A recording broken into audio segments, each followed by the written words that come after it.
পিচাসতন্ত্রের অন্তর্গত কর্ণপিচাসিনী সাধনা। সাধনায় সিদ্ধ হলে কর্ণপিচাসিনী সব সময় সঙ্গে থাকবে, কানে কানে জানিয়ে দেবে ভবিষ্যতের কথা। এবং কর্ণপিচাসিনীকে সন্তুষ্ট রাখতে তাকে দিতে হয় মদ, মাংস এবং সেক্স। নমস্কার বন্ধুরা, গোপাল কথা চ্যানেলে আপনাদের সকলকে আবারও জানাই স্বাগত। এবং আজকে আমার ভিডিওর আলোচ্য বিষয় হলো কর্ণপিচাসিনী। হ্যাঁ, অনেকের মধ্যেই কিন্তু নানান রকম কৌতূহল রয়েছে এই পিশাচতন্ত্রের কথা জানার, বা সব থেকে বেশি আগ্রহ রয়েছে কর্ণপিচাসিনী সম্পর্কে। আমরা ছোট থেকে বড় কেউ না কেউ কখনো না কখনো এই শব্দটা অবশ্যই শুনেছি যে কর্ণপিচাসিনী কানে কানে এসে আমাদেরকে সব কিছু বলে দেয়, এবং যা প্রয়োজন আমার, যা অর্থাৎ কিন্তু যা অর্থাৎ আমি এক রাতের মধ্যে বিশাল ধনী ব্যক্তি হয়ে যেতে পারি, সমগ্র পৃথিবীকে হাতের মুঠোয় আনতে পারি। কিন্তু এতই যদি সহজ, তাহলে এই পৃথিবীতে সকলে এত গরিব কেন? কর্ণপিচাসিনী তো সকলকেই তাহলে বড়লোক করে দিতে পারত, এবং সকলেই কর্ণপিচাসিনী সাধনায় সিদ্ধি লাভ করতে পারত। না বন্ধুরা, কর্ণপিচাসিনী সাধনা এতটাও সোজা নয়, এবং এরই কিছুটা বৃত্তান্ত আপনাদেরকে আজকের ভিডিওতে জানাবো। বন্ধুরা, আমাদের যেরকম দেবতা রয়েছে তেমন কিছু অপদেবতাও রয়েছে। তান্ত্রিকরা কিন্তু কেউ কেউ দেবতার দ্বারা সবল হন, আবার কেউ কেউ পিশাচ সাধনা বা অপদেবতার সাধনায় বলিয়ান হন। কিন্তু দেবতা পেতে সময় লাগে, আর অপদেবতা খুব শীঘ্রই পাওয়া যায়। তবে তার পথ কিন্তু খুব খারাপ, এবং মৃত্যুর পরেও সেই ব্যক্তি বা সেই তান্ত্রিক প্রেত যোনি প্রাপ্ত হয়। বন্ধুরা, এই তন্ত্রে অনেকেই আগ্রহ দেখান, কিন্তু ভুলেও এই তন্ত্রক্রিয়া সকলের জন্য প্রযোজ্য নয়। চলুন জেনে নিই কর্ণপিচাসিনী সাধনায় সিদ্ধিলাভ করতে কারা পারবেন।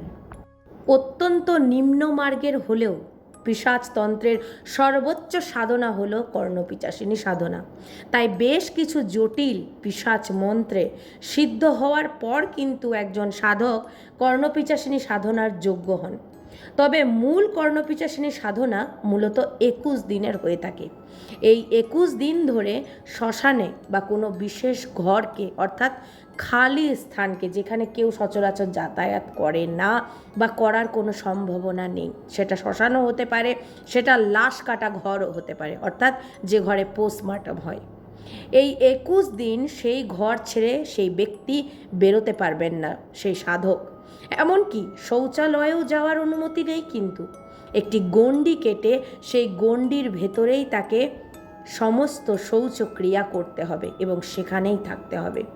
সাধন ক্ষেত্রেই মল মূত্র ত্যাগ করতে হয়। শুধু তাই নয়, শরীরেই এই বর্জ্য পদার্থ কাজে লাগাতে হয় সাধনায়। অর্থাৎ যে ব্যক্তি এই সাধনায় মনস্থির করেছেন, সেই ব্যক্তি ওই 21 দিন যাবৎ যতটা নোংরা থাকা যায় ঠিক ততটাই নোংরা থাকবে। অর্থাৎ স্নান করবে না, নিজের মলমূত্র গায়ে মাখবে, নিজের মূত্র খাবে এবং নিজের মল সারা শরীরে মাখবে, এবং যে জায়গায় যে স্থানে মলমূত্র ত্যাগ করবে সেখানেই তাকে থাকতে হবে।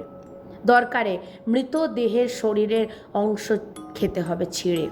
যতটা নোংরা থাকতে পারবেন ঠিক ততটাই কিন্তু আপনার সাধনায় সিদ্ধি লাভ করা সহজ হবে। সেই সাধক রোজ নিজের কানে লাগাবে নিজের বিষ্ঠা, আর শ্মশান থেকে জোগাড় করা ছাই, তেল বা ঘিয়ের প্রদীপ জ্বালিয়ে মন্ত্র সাধনা করতে হয়। মন্ত্র উচ্চারণের সময়ে হাতের আঙুলগুলি তেলে ডুবিয়ে রাখতে হয়। আর শেষের আগের দিন, অর্থাৎ 20তম দিনে মহিষ বলি দেওয়ার নিয়ম রয়েছে। সেই বলির রক্ত নিজের শরীরে মেখে তারপর কর্ণপিচাসিনীকে আহ্বান জানাতে হয়। এত কিছুর পর 21 দিনের দিন অমাবস্যার রাতে সাধকের কাছে আসেন কর্ণপিচাসিনী। প্রথমে আসেন সুন্দরী রমণী রূপে, আপনার সাথে সঙ্গম করতে চাইবে। তীব্র কাম বাসনা কর্ণপিচাসিনীর, আপনাকে তৃপ্ত করতে হবে। কিন্তু মনে রাখবেন, কর্ণপিচাসিনীর তন্ত্র সাধনায় বা সঙ্গম মুহূর্তে যদি আপনার বীর্যপাত হয়, সেই মুহূর্তে আপনার মৃত্যু নিশ্চিত। হ্যাঁ, বীর্যপাত হওয়া কিন্তু যাবে না যতক্ষণ না কর্ণপিচাসিনী পুরোপুরি রূপে কামে আতুর কর্ণপিচাসিনী আপনার কাম বাসনা দ্বারা তৃপ্ত হচ্ছে ততক্ষণ আপনি বীর্যপাত করতে পারবেন না। এবং প্রথম দিন বহু সাধক ভয় পেয়ে যান, কিন্তু কর্ণপিচাসিনী সুযোগ দেন, তিনি পরের দিন আবার আসেন একই সময়ে। সেই দিনও যদি আপনি ভয় পেয়ে যান এবং তাকে তৃপ্ত করতে না পারেন, তাহলে আপনার মৃত্যু নিশ্চিত। অনেক সাধনায় অনেকেই সিদ্ধি লাভ করার জন্য এগোন, কিন্তু অনেক সাধক আছে, বড় বড় সাধক, যারা কিন্তু এই সাধনায় সিদ্ধি লাভ করে উঠতে পারেন না। আপনারা নিশ্চয়ই তারানাথ তান্ত্রিকের নাম কখনো না কখনো শুনেছেন। তারানাথ তান্ত্রিক, তিনি কিন্তু কম ছিলেন না, তিনি বিশাল বড় তান্ত্রিক ছিলেন, কিন্তু তিনিও চেষ্টা করে বিফল হয়েছিলেন। তিনি কর্ণপিচাসিনী সাধনা করতে গিয়ে বিফল হয়েছিলেন। মনে করা হয় মহাভারতের যুগে ঋষি বেদব্যাস তিনি কর্ণপিচাসিনী সাধনা জানতেন এবং তিনি সিদ্ধি লাভ করেছিলেন। তাই তিনি ভবিষ্যতে হওয়া মহাভারতের কথা বহু আগে থেকেই কিন্তু জানতেন।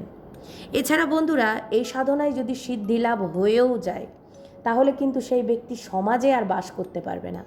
কারণ যদি কর্ণপিচাসিনী আপনার মাতৃরূপে, ভার্যা রূপে বা আপনার বোন রূপে আসে, তাহলে আপনার আশেপাশে কোনো স্ত্রীকে কিন্তু সে অ্যালাউ করবে না, সেই স্ত্রীকে সে মেরে দেবে। আপনার কানে কানে এসে সমস্ত ভবিষ্যতের কথা আপনাকে বলে দেবে এবং আপনি যা চাইবেন তাই পাবেন কর্ণপিচাসিনীর কাছে। কিন্তু শর্ত একটাই, কর্ণপিচাসিনীকে রোজ মদ, মাংস এবং সেক্স দিতে হবে। কর্ণপিচাসিনী মারাত্মক রকম কামনা, বাসনায় তৃপ্ত হতে চায়। এবং বন্ধুরা, মদ মাংসের চাহিদা মিটে গেলেও কিন্তু যখন যা বলি চাইবে আপনাকে তাই দিতে হবে। যেই মুহূর্তে আপনি দিতে পারবেন না, তখনই কিন্তু আপনার মৃত্যু নিশ্চিত। এবং মনে রাখবেন, যে সাধক এই পিশাচতন্ত্রে সিদ্ধি লাভ করেছে, সেই সাধকের এমন কেউ শিষ্য থাকতে হবে যে শিষ্য সদ ইচ্ছায় তার কর্ণপিচাসকে তার মৃত্যুর আগে গ্রহণ করবে। অর্থাৎ এমনটা নয় যে আপনার মৃত্যু আসন্ন এবং আপনি তার শিষ্যর ওপর কর্ণপিচাসিনীকে চাপিয়ে দেবেন, না। যদি সেই শিষ্য সদ ইচ্ছায় এবং নিজের পুরোপুরি ইচ্ছা দিয়ে গুরুর কর্ণপিচাসিনীকে নিজের করে নিতে চায়, তাহলেই কিন্তু কর্ণপিচাসিনী তার হবে এবং তাকেও সমানভাবে কর্ণপিচাসিনীকে কিন্তু পরিতৃপ্ত করতে হবে যতদিন না তার মৃত্যু হচ্ছে। এবং সেই সাধক তখনই মৃত্যুবরণ করতে পারবে যতক্ষণ কর্ণপিচাসিনী অন্যের কাছে যাবে। নইলে বন্ধুরা, সেই সাধকের মৃত্যুতুল্য কষ্ট হলেও মৃত্যু হবে না এবং সে মৃত্যুর পরেও প্রেতজনি প্রাপ্ত হবে, ঈশ্বর লাভ করতে পারবে না। তাই সব দিক দিয়ে মিলিয়ে দেখতে গেলে কিন্তু এই সমস্ত কিছু না করাই উচিত আমি বলবো। হ্যাঁ, ভবিষ্যৎ বলে দিচ্ছে, আপনার অনেক উপকার করছে, সব ঠিক আছে, কিন্তু সেই ব্যক্তি লোকালয়ে থাকতে পারবে না, তার স্ত্রী থাকতে পারবে না, তার মাতা, তার বোন থাকতে পারবে না। এমন সাধনায় সিদ্ধি লাভ করার কি খুব দরকার? তবু অনেক ইয়াং জেনারেশন কিন্তু বর্তমানে এই কর্ণপিচাসিনী সাধনা নিয়ে গুগলে প্রচুর সার্চ করে। ইউটিউবে আপনারা সার্চ করলেই দেখবেন কর্ণপিচাসিনীর ভিডিওতে মিলিয়ন লাখে ভিউ, অর্থাৎ মানুষের মধ্যে কত আগ্রহ, তাই না? তাই ভাবলাম আজকে আপনাদের কাছে ক্লিয়ার করি যে সব কিছু সবার জন্য কিন্তু নয় বন্ধুরা। এবং এই কর্ণপিচাসিনী সাধনায় সিদ্ধি লাভ বা আমি যে পদ্ধতি বললাম, এর অনেকটাই কিন্তু আসল জিনিস নেই, সেটা হলো মন্ত্র। কোনো কিছু সাধনায় সিদ্ধি লাভ মন্ত্র ছাড়া হয় না।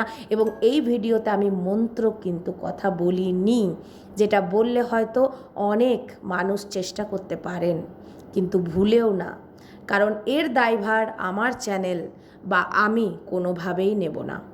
আমার কাজ মনোরঞ্জন করা, আপনাদেরকে সঠিক তথ্য দেওয়া দিয়েছি, কিন্তু কোনো রকম মন্ত্র আমি এখানে বলিনি, তাই আমার চ্যানেলের কোনো রকম দায় নেই।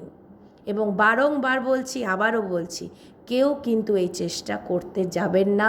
সবার জন্য কিন্তু সব কিছু নয়, হিতে বিপরীত হবে, বরং ভালো জীবনটা নষ্ট হয়ে যাবে। যাই হোক বন্ধুরা, আশা করছি আজকের ভিডিওর দ্বারা আপনাদেরকে মনোরঞ্জন করতে পেরেছি এবং অনেক অজানা কথা জানাতে পেরেছি।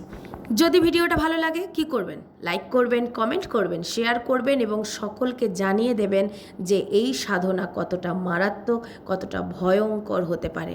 ভালোর থেকে খারাপটাই বেশি। তাই এই সাধনা থেকে সকলে দূরে থাকুন, ভালো থাকুন, ঈশ্বর সাধনা করুন। একদিন ঈশ্বর ঠিক আপনার ডাকে সাড়া দেবে। সকলে ভালো থাকবেন, সুস্থ থাকবেন। রাধে রাধে।